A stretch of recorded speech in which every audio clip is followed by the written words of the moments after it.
Hello everyone and welcome to this video. In this video we'll talk about the three of the most important concepts from Carl Jung. Those three concepts are the collective unconscious, the self, and the shadow. In order to talk about the shadow, however, we have to talk about the ego. Okay? So it'll actually be 3.5.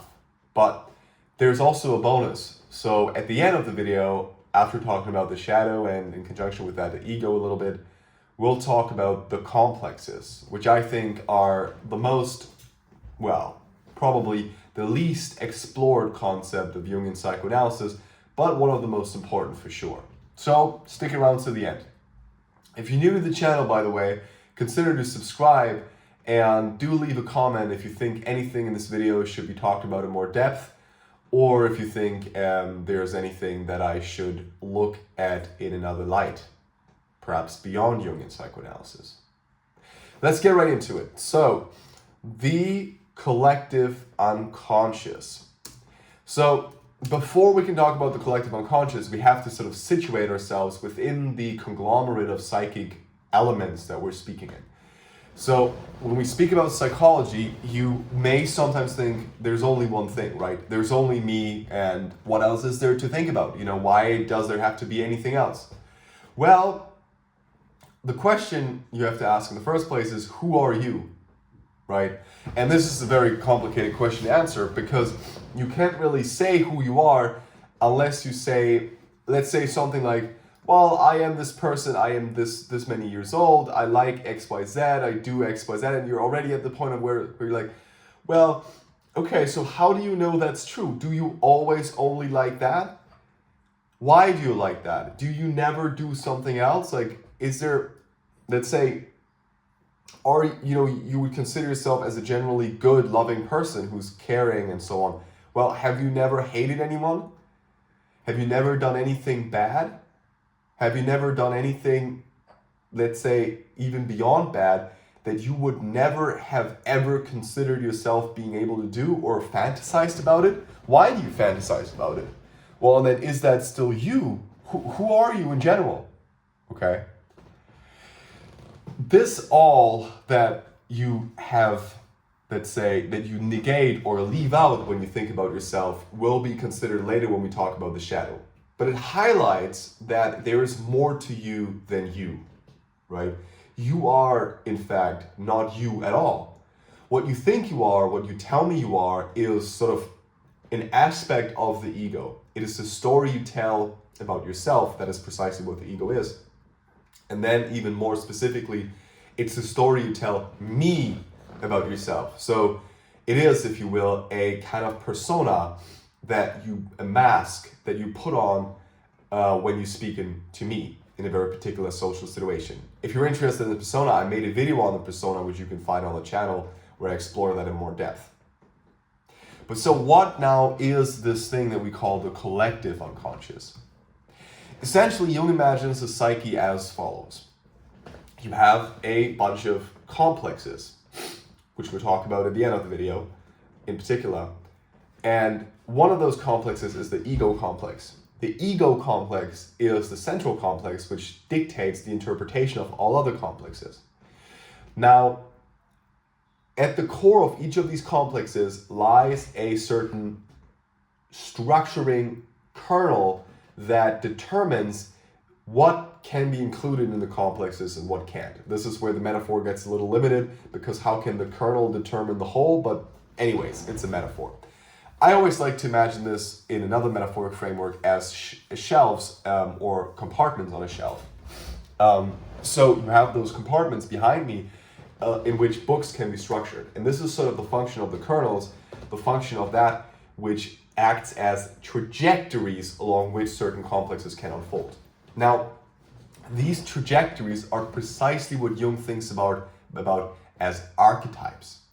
Archetypes are patterns of behavior in the first instance, and these patterns of behavior have developed over time. They have developed in a time where the ego, so this narrating function, the central dominant, was not as active as it is today. Now, what does it mean to say those are archetypes. It essentially means that what the ego can interpret from its central position, the complexes, are limited in the way they can develop by the kernels within which they situate themselves, which are the archetypes. Now, the archetypes are the sort of what the collective unconscious is made up of. The archetypes are the trajectories that structure the collective unconscious, and they are essentially collective because they are inherent, if you will, to everyone that exists as humans. Now, inherent doesn't mean that we literally inherit them in our DNA or anything. You can't really find them in the DNA, because the archetypes and the collective unconscious as a whole is not limited to us as humans. It arises more at the intersection of us and the world, right? If you think about the world, the external world, and us being the body that we are, the sort of the psychic structure that we come into the world with, at this intersection, a certain patterns of action arise. And these patterns of action are precisely what we would then refer to as the archetypes, and they determine the sort of the kinds of things, the structural templates, let's say, along which we can structure our experience. Now, that's the collective unconscious. Now, what is the self? The self is our connection to this collective unconscious. If we said that the ego is the central complex within this sort of big conglomerate of complexes, and the ego has the function to interpret these complexes, that means that the ego functions as the subjective core of the psyche. The self, as opposed to that, functions as the objective core of the psyche. So the self is essentially the center of the ego complex, the kernel of the ego complex, and it thereby functions as a limiting factor to the development of the ego complex to an extent. Although the precise function of the ego complex is to narrate and interpret, and I've talked a lot about the ego in other videos. Do check them out if you think this is interesting, because I think there's a lot to talk about. I think the central problematic in Jungian psychoanalysis is the conflict between the ego and the non-ego, right? And the self is the archetype, if you will, of wholeness. It is that which represents in dreams and fantasies the whole of the psyche. So the sort of conjunctio, Jung calls it, which is the conjunction of opposites. So if you think about it this way, the ego as that which you tell me you are, or the persona as that which you tell me in the particular social situation you are, and the shadow in those opposites, so that which you're not. If you bring those together, if you're able to marry those literally, then you have realized an aspect, or you come closer to realization of a wholeness, psychic wholeness, which is a step towards the realization of the self. So the self, essentially for Jung, is the goal of psychic development. Although, and we'll talk about this in another video that I'll call three most common misunderstood concepts of Jungian psychoanalysis. The self can never be realized. It's basically it's an impossible fantasy that we think we can become once, but we can actually never become the self. But again, we'll talk about that in another video. Now, finally, what is the shadow?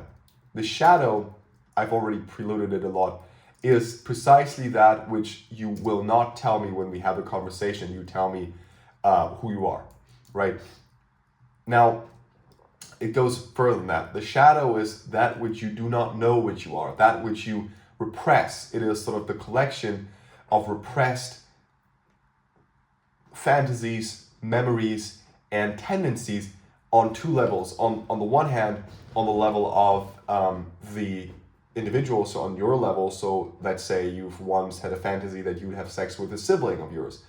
That is, and you repress that, and you're not going to tell me that when we meet for the first time. You're like, oh yeah, by the way, I had this fantasy, Fair enough, but the problem arises only when you don't tell yourself about this fantasy, right?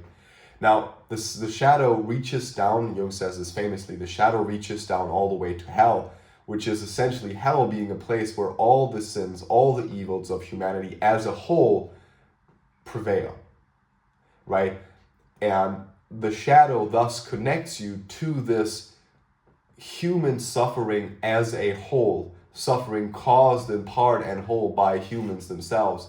So it is the evil that, again, through its connection with the collective unconscious, tells you a story about what you are capable of qua being a human. It's very important to realize that this has a reality that is beyond what you could imagine today. Like, if anyone that tells you, well, I would never do X, Y, Z. Like, Peter did this, but I would never do it, Well, first of all, why are you negated? Like, nobody thought you would do it. Like, why do you say you would never do it? Like, nobody required that negation. So there was probably an admission before that, probably it arose in your head. It's like, oh yeah, I could imagine myself killing Peter's father, but I would never do that, And that's precisely what happens all the time, right? If you hear someone negate something, you can be very skeptical, especially if they negate something without being questioned to negate it from within themselves as a sort of first line of defense or as a first response. Now, as promised, the bonus, the complexes. What are the complexes? I've already interluded it, to be honest, and I've not that much to add in this video. I've made a whole long video on the complexes in general, but so you do check that out. It's called The Ego and the Complexes or something like that. You'll find it perhaps in the description below if I'll remember it, but also on the channel for sure. The complexes are essentially autonomous elements within the psyche. So for Jung, the psyche is not made up of one stable core, that is the ego, but the ego always struggles for its stability with the complexes, which are sort of always have the propensity to rise up again and sort of gain a certain dominance over, or possession, Jung calls it a possession. You can be possessed by other complexes. And this could be sort of the mother complex, right? It's everything clustered around the personal experience with your mother or mother figures, that is, again, clustered, as I said, at the core by the archetype of the mother, which sort of then determines what kinds of images can be clustered here and considered a complex, right? And once this archetype is activated, right, at the core, you have this archetype, the archetype of the Great Mother. Once this is constellated, thus activated in a certain moment where, again, like this external, internal align, and you fall into this archetypal field. There's an interesting essay on Erich Neumann by Erich Neumann on this. Then sort of energy spreads out to the complex and activates everything that has to do in your personal experience with this. And you often see people switch behavior in seconds, just because this archetypal field just sort of becomes activated. So the power of the complexes is manifold precisely because they can overwrite the ego or possess the ego in an instant, in a heartbeat. Okay, well, thus far, this was meant to be a short video, and so I'll keep it short, and I hope you enjoyed this. As a whole, I think studying Jungian psychoanalysis is quite rewarding because it gives you the tools to think about reality in a different way than normal psychology thinks about reality. And it also has some interesting implications for what you should be doing and how you should conduct yourself in the world. And if you're interested in this question, how you should conduct yourself in the world, then do consider to watch one of my videos on the 3 world layers, which is a very sort of, well, I'm trying to elaborate this a little bit there. And check out my website, which I link in the description, where I have some books on the topic that I wrote, most notably a book called An Always Within a Never, which I wrote a while ago, and which explicates this journey of the individual sort of as the hero that mediates the heaven and between the heaven and hell, right? Kind of.